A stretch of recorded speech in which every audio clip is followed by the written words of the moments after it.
Hi, welcome back to another Terranscapes rapid fire critique. Let's just jump right in.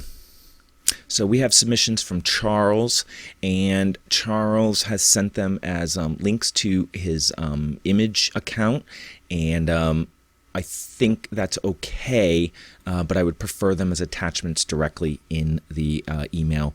It's just a little bit quicker. Whoop! Let's start the timer. Okay, so he has submitted some pieces. As you see here, let's just open them up. Let's just do it this way. All right.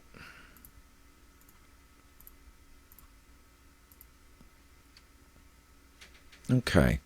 While they're opening, we'll start at the beginning here. And let's just take a look at them. Okay. Okay. Nice. Nice to have something for scale. All right. All right. Okay, let's go back to the beginning here. He mentions that he is new to terrain making, so thank you so much for being willing to submit a piece. There's a lot of people who are new, and a lot of people who'd like to see what you're doing and maybe learn some things from it. First, I like the idea of putting in a tile floor, and if you don't have tiles, he's done, a paint job on it that sets it off as being tile work, and in a pinch, that's a great way to go. It's a little bit more time consuming, but if you're willing to put in the time, I like it. Notice here, he's carried this color over onto this to help blend it in as a like dirt or coming in on this. We'll talk more about this all in a minute. This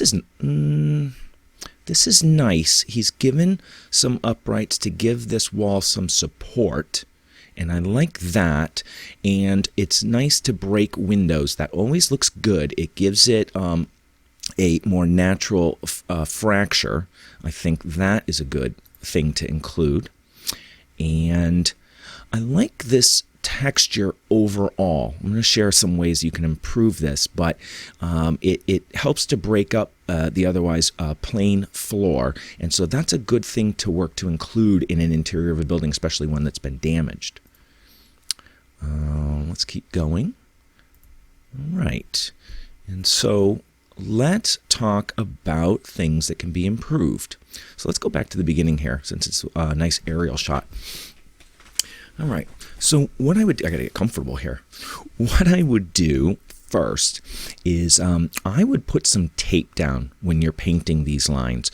Strike some tape to get a nice crisp edge and paint your colors in that way. Put another stripe. It's going to take you a little more time, but it's going to give you razor sharp edges, and that is going to improve this in ways you can't imagine. You'll be really surprised. So consider that if you're going to paint in tile work.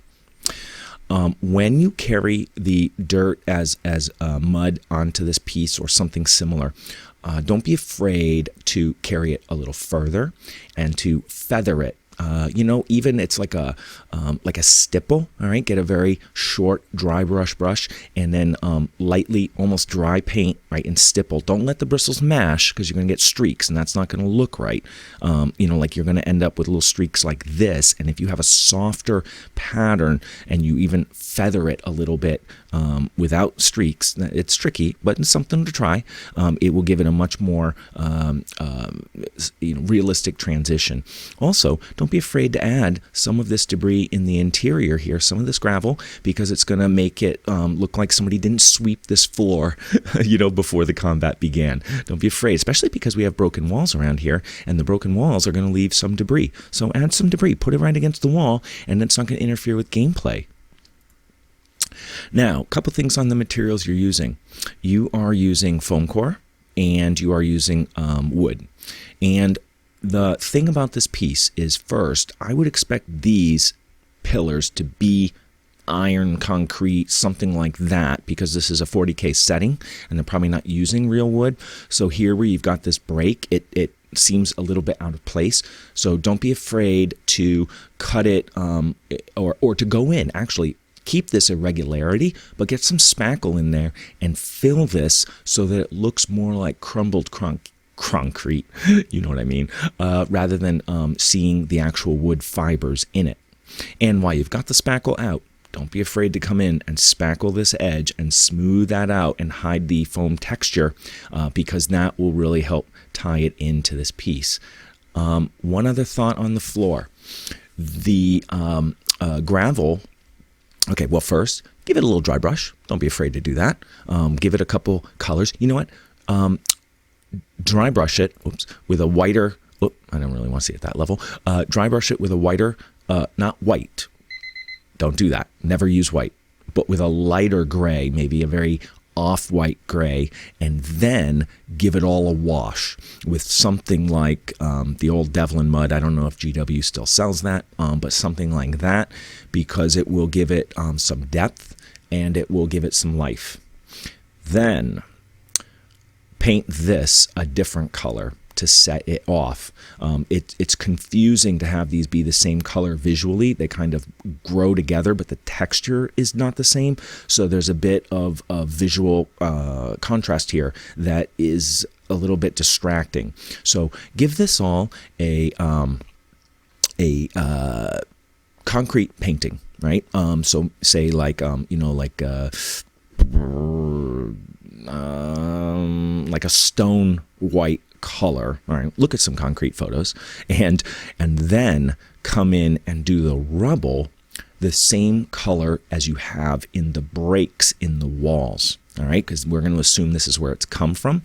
So this could be very likely a different color than the wall itself. So you could paint the wall in a color that you think the building might have been decorated with, and then the interior is going to be its own concrete color, and this is going to be this. And add some broken areas to this, and that will breathe a lot of life into it as well. Here's a thought, and I haven't tried this, but put some spackle onto this. All right, cut this irregularly, like here, okay? Cut this irregularly, then put spackle over it, then chip the spackle out. And it's going to give you some really hard fractures, and it's going to give you some real variation, and it's going to make this look like it's crumbled so much better. Don't do it around the edge, though. To me, the edge of this should be framed cleanly, all right? Cut nice straight lines and make this a nice framed edge, which will help draw the eye to the interior of the piece. Here, spackle, break, spackle, break, spackle, break. Watch for a long overhang here. This feels a little suspended, but you know what you could do? Take a couple small pieces of wire, run them through this sticking out to give it to look like this is concrete reinforced with rebar, and that will help hold this piece up visually, because right now it just feels a little bit like it's hanging, and my eyes say, how come that didn't fall? So that's a simple fix, and man, will that breathe a lot of life into this piece. This is a great foundation piece. It's an excellent place to start building 40K terrain, and you've got so many areas that you can have fun with improving and building this up. Pile some rubble, pile, pile, pile, dirty this up, all right? So thank you so much, Charles, for sending that in. I hope I was able to help you some. And I would just encourage everybody. It's wonderful to see people in their very early stages of terrain, because we're all starting somewhere. And it's fun for me because in some ways I feel more confident, like, oh, I can help you. And it makes me feel good too. So thank you. And if you want to submit your own rapid fire critique, you can submit it to the email. Oh, my computer's blocking it. Anyway, that's going to show up here, or already has. You may need to be patient because I'm doing a bunch right now, and then I might not visit them for a little while. So, but be patient, and hopefully taking a look at some of these will give you a chance to improve your own terrain before I get a chance to take a look at it. So, thank you for joining me. Hopefully you'll be back for more rapid fire critiques because you know that I will be back soon with another Terranscapes video.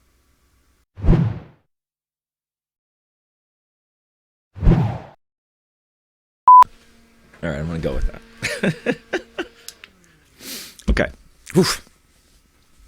That's extra recorded time that eats up computer space I don't need.